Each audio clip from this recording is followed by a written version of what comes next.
دے گا۔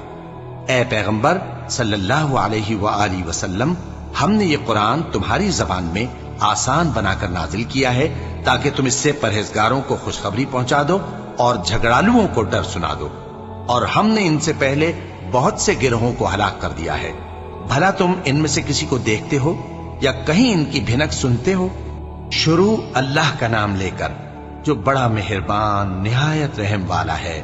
طٰہٰ، اے نبی صلی اللہ علیہ وآلہ وسلم، ہم نے تم پر قرآن اس لیے نازل نہیں کیا کہ تم مشقت میں پڑ جاؤ، مگر ہر اس شخص کی نصیحت کے لیے نازل کیا ہے جو خوف رکھتا ہے۔ یہ اس ذات کا اتارا ہوا ہے جس نے زمین اور اونچے اونچے آسمان بنائے، یعنی رحمان، جو عرش پر جلوہ افروز ہوا۔